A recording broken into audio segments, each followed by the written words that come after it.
تو یہ جنگ آگے جتنی لمبی چلے گی اس کا نقصان ایران کو کم اور امریکہ کو زیادہ ہوگا، چونکہ جس کا فائدہ ہو رہا ہو نقصان تو اسی کو ہوتا ہے۔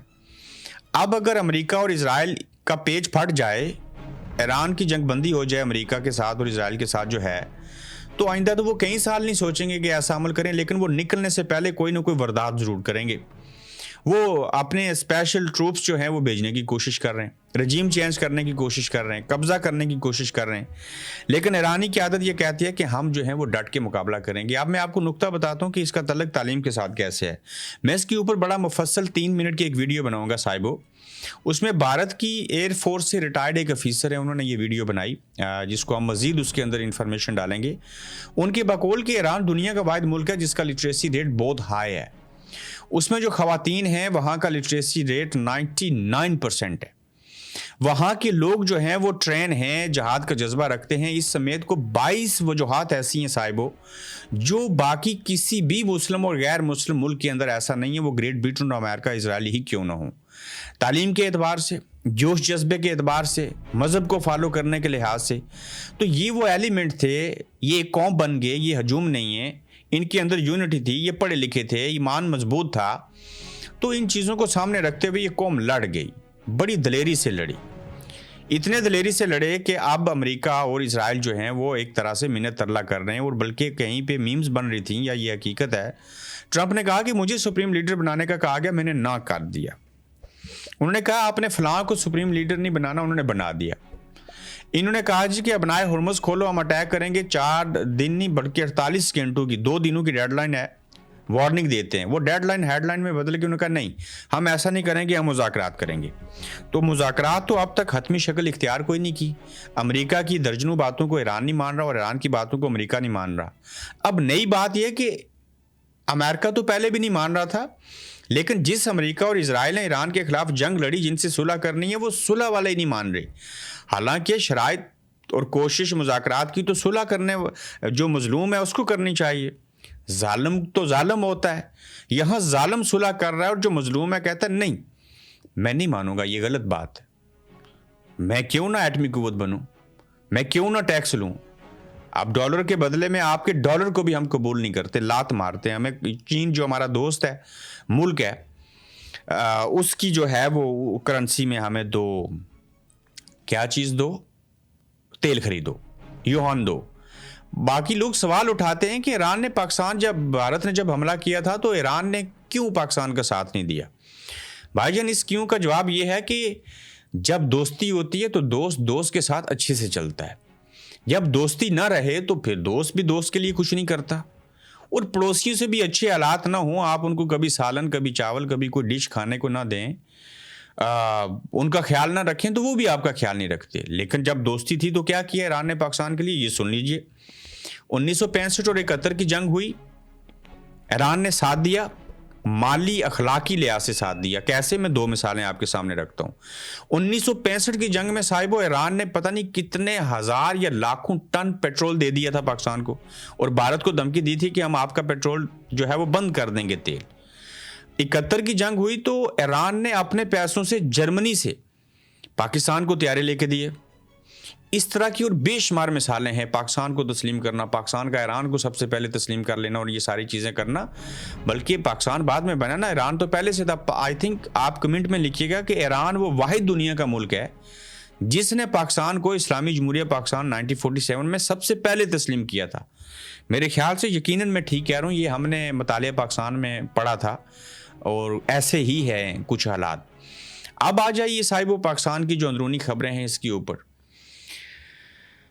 دیکھیے۔ عمران خان صاحب کے بیٹے قاسم خان نے جو ہے وہ یونائٹڈ نیشن میں سپیچ کی ہے جنیوا میں۔ میں ذاتی طور پہ سمجھتا ہوں کہ ایک بیٹا، حقیقی بیٹا اپنے باپ جو 3 سال سے بے گناہ قید ہے اس کے لیے آواز نہیں اٹھائے گا تو کون آواز اٹھائے گا؟ پہلے کہتے ہیں یہ میٹھی جنت میں بیٹھے ہیں، یہ کچھ نہیں کر رہے، پھر کہتے ہیں یہ پاکستان نہیں آنا چاہ رہے، آئیں نہ پاکستان، جب پاکستان آنے کی بات کرتے ہیں تو آپ کہتے ہیں نہیں آنے دیں گے، نائکوپ نہیں بناتے، آپ سمجھتے ہیں کہ وہ نائکوپ نہ بنے اور وہ آئیں بھی پاکستانی ویزے کے اوپر۔ صاحبو یہاں نقطہ بڑا سمجھنے والا ہے کہ اگر قاسم اور سلمان جو ہیں وہ برٹش پاسپورٹ کے اوپر سفر کریں، وہ نائکوپ نہ لے کے آئیں، پاکستانی پاسپورٹ ٹریول ڈاکومنٹ نہ ہو، تو کوئی صحافی کوئی بندہ برٹش پاسپورٹ اس ملک کے پاسپورٹ کے اوپر سفر کرے گا ریدر دین پاکستان کے نادرا کارڈ یا پاسپورٹ کے اوپر ان کے ساتھ کچھ بھی پاکستان میں ہو نا، کوئی عام سا بندہ بھی ہو، یہ تو بڑے خاص ہیں قاسم اور سلمان، تو انہیں پروٹیکٹ کرنا برٹش ایمبیسی کی، برٹش گورنمنٹ کی ذمہ داری ہوتی ہے۔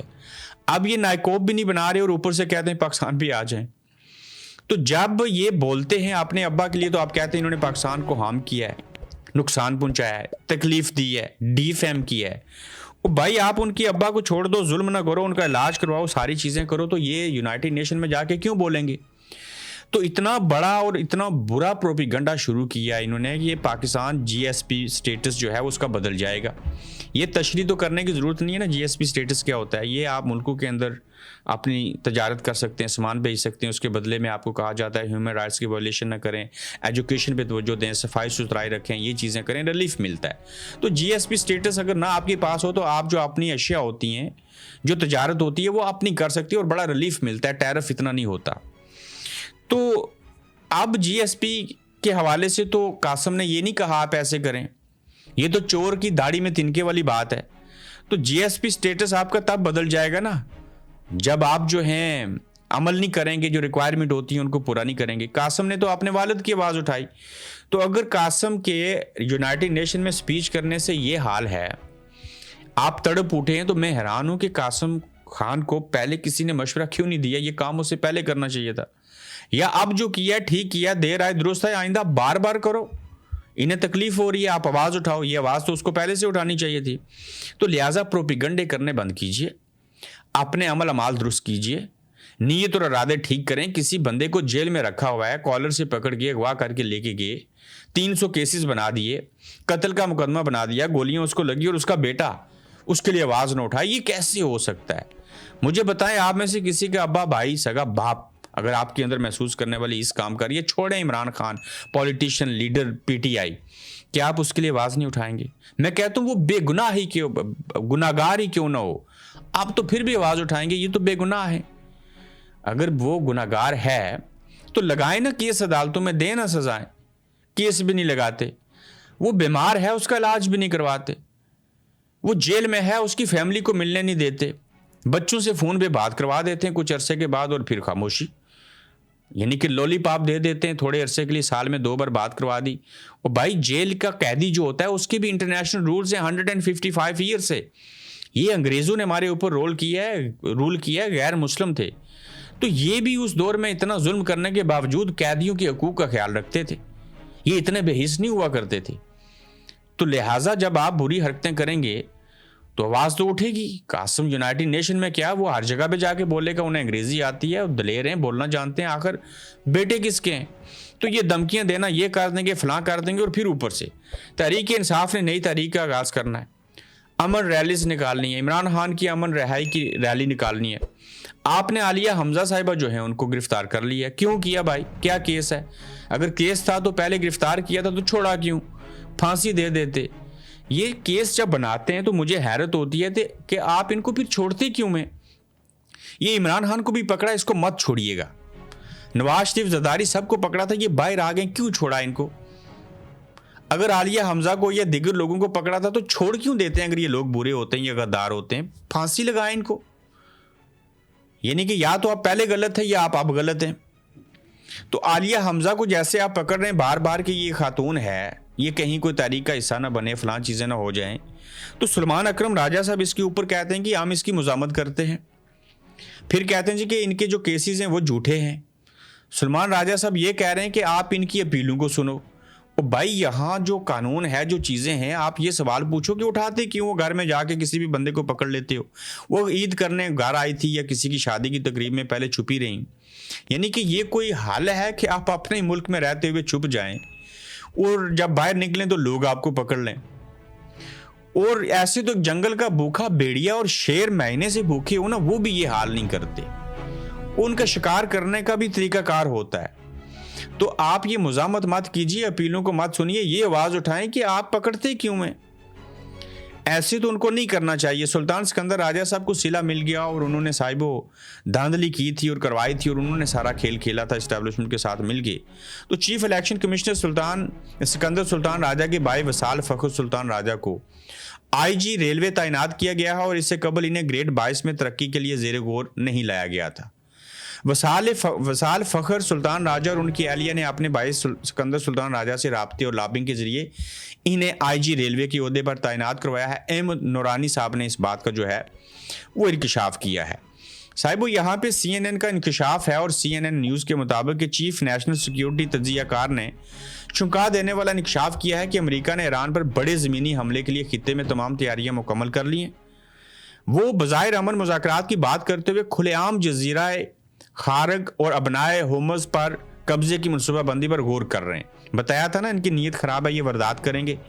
ممکنہ طور پر یہ مذاکرات کے دوران دباؤ کا ایک حربہ بھی ہو سکتا ہے, مگر اس ماحول میں کون کس پر اعتبار کرے یہ ایک بہت بڑا سوالیہ نشان ہے. اور بالکل انہوں نے جرمنز کو, جاپان کو دھوکہ دیا, انہوں نے افغانستان اور رشیا کو دھوکہ دیا, مذاکرات کے نام کے اوپر چیزیں کرتے رہے. آپ عراق کی حالت دیکھ لیجئے, پہلے عراق کے ساتھ مل کے ایران کے اوپر حملہ کروایا اور پھر وہاں اسلحہ چھوڑا.